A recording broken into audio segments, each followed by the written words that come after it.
hogaamiyaha dhalinyarada ah ee hogaamiya dalka Burkina Faso Captain Ibrahim Traoré ayaa markii saddexaad ka badbaaday isku day dil ah. haddaba sidee dilkan loo soo abaabulay oo la rabay inuu u dhaco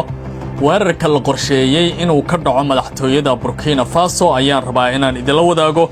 iyo war ka soo baxay Wagadugu oo arrintaasi la xiriira. haddaba muxuu sheegay wasiirka amniga ee dawladda Burkina Faso xageesa laga soo abaabulay weerarka la doonayo hogaamiyahan dhalinyarada ah in lagu qaarijiyo. dal Afrikaan ah ayaa wararku sheegayaan inay hadda isku aruursadeen mucaaradkii ugu badnaa isla markaana dawladda ay ka mid tahay Faransiisku ay arrintaasi gadaal ka taagan tahay. dalkan Burkina Faso ayaa isku tashaday markii Ibrahim Traoré uu gacanta ku dhigay isla markaana meesha laga saaray maamulkii taabaca u ahaa dhinacaasi iyo Faransiiska. sidee hadda qorshuhu yahay dawladdaasina tallaabada ay qaaday maxay tahay? barnaamijka ayaan ku eegi doonaa wiilkan dhalinyarada ah ee waddankiisa si uu u badbaadiyo darteed noloshiisa la rabo in loo dhaafiyo. maxaase laga baran karaa weerarada sirdoonka adduunka iyo sida loo qorsheeyo? muuqaalkan ayaan idinkula wadaagayaa. waxaan ahay Cabdicasiis Barrow showna waa daawanaysaan saaxiibayaal soo dhawaada. madaxweynaha dhalinyarada ah ee hogaamiya dalka Burkina Faso Ibrahim Traoré ayaa mar kale ka badbaaday isku day dil oo la doonaya in lagu qaarijiyo kaasi oo ay maleegeen sirdoonka reer galbeedka iyo sidoo kale kooxo mucaarada oo ka soo horjeeda. ninkan ayaa talada afgambi kula wareegay sanadka markuu ahaa 2022 bishii Sebtembar isagoo meesha ka tuuray nidaamkii taabaca u ahaa dawladda Faransiiska aadna waddankaasi dhaqaalihiisa u guran jiray sida shacabka reer Burkina Faso ay aaminsan yihiin. wasiirka amniga dalkaasi oo lagu magacaabo Mahamadou Sano ayaa waxa uu yiri waxaynu ka warhaynay kooxaha is-abaabulay ee dalka Côte d'Ivoire joogay isla markaana qorsheynayay waddankeena inay ka fuliyaan xaaladii ugu adkayd. aad ayaa looga hortagay ayuu yiri qorshahan oo muddo ay degayeen waxaana ay la macaamileen koox yar oo caada qaatayaal sida uu hadalka u dhigay oo ka tirsanaa ciidamada amniga dalkeena. sidaa darteed waxay ku bixinayeen lacago xoogan. inkasta uusan sheegin in Captain Traoré la dilay rabay, haddana waxa uu tilmaamay in qorshuhu ahaa in ciidamadan ay weeraraan madaxtooyada Wagadugu xukunkana ay ka tuuraan kabtanka oo ah nin dhalinyaro ah oo aad ugu janjeera dhinacaasi iyo Ruushka isla markaana meesha ka saaray nidaamkii iyo waliba gacansaarkii uu la lahaa dawladda Faransiiska. dalkan uu ku yaala galbeedka Afrika markii maamulkii galbeedka taabacsanaa uu meesha ka baxay isbedel weyn oo dhaqaale iyo mid amni ayaa meesha yimid waxaana dadku ay dareemayeen in xaaladaasi ay la jaan qaadayaan. ninkan oo dib u raacaya raadkii Thomas Sankara oo ahaa askari ka tirsanaa ciidamada waddankaasi oo talada la wareegay muddo 4 sanadoodana bartamihii 80-maadkii maamulayay ayaa waddankiisa gaarsiiyay horumar ballaaran. waxa uu Sankara iska diidaba dhaqaalihii iyo waliba amaahdii reer galbeedka waddankiisana waxa uu ka dhisay wax kasta oo horumar ah, wadooyinka, isku tashi dadweyne, beeraha ayaa horumar lagu sameeyay ilaa iyo 10 milyan oo geedna waa uu tallaalay isagoo aan reer galbeedku aanay garab iyo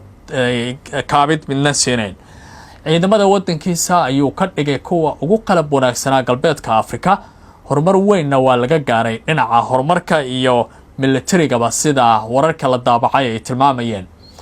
Traoré oo dhowr jeer ka hadlay madallo kala duwan ayaa taagay in waddankiisa uu isku tashanayo isla markaana meesha uu ka saarayo dhigmiiradka reer galbeedka waa sida hadalka uu dhigay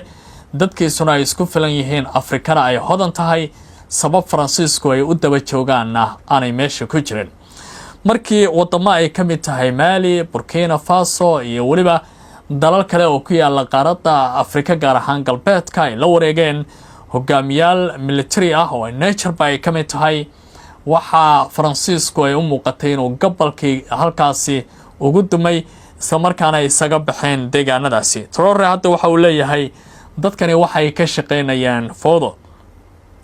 Mahamadou Sano waxa uu yiri kooxaha hawshan ka dambeeya waxa ay saldhig ku leeyihiin dalka Cote d'Ivoire isla markaana waxa ay rabeen waddankeena inay xaalad adag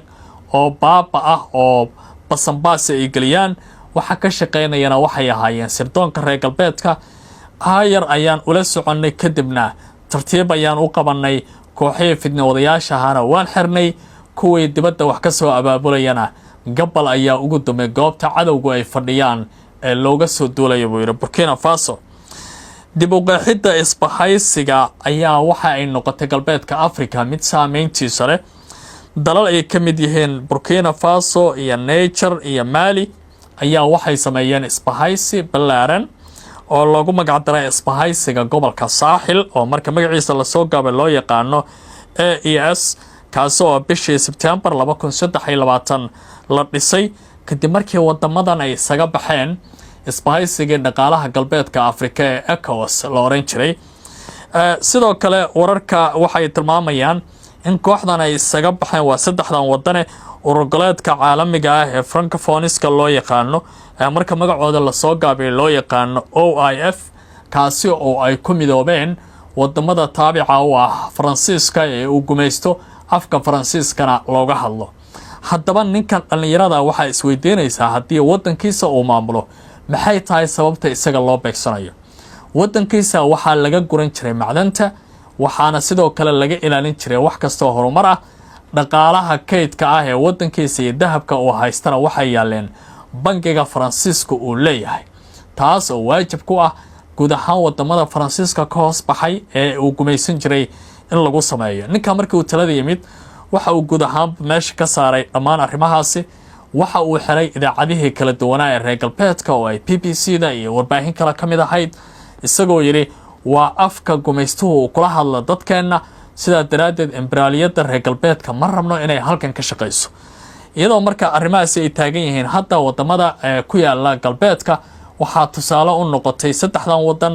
waxaana Faransiiska uu dareemayaa qalqal xoog leh si mar kale galbeedka Afrika ugu soo laabto waa in hogaamiyaasha hadda talada haya oo Traoré uu ka mid yahay uu meesha ka saaro laakiin waxa ay sameysteen sirdoon adag waxa halkan ka socdana waxa dareemi kartaa inay tusaale u tahay isbedelka qaaradda Afrika iyo waxa laga doonayo soo dhawaada qiyaarta in la socotay tibintii muuqaalka labaad ee caawa ee Barrow Show inta ayaan ku gabagabeynayaa ma ku tahay hogaamiyahan oo markii saddexaad badbaadaya marka afraad inuu ka badbaadi karo dhagarta reer galbeedka aad baad u mahadsantiin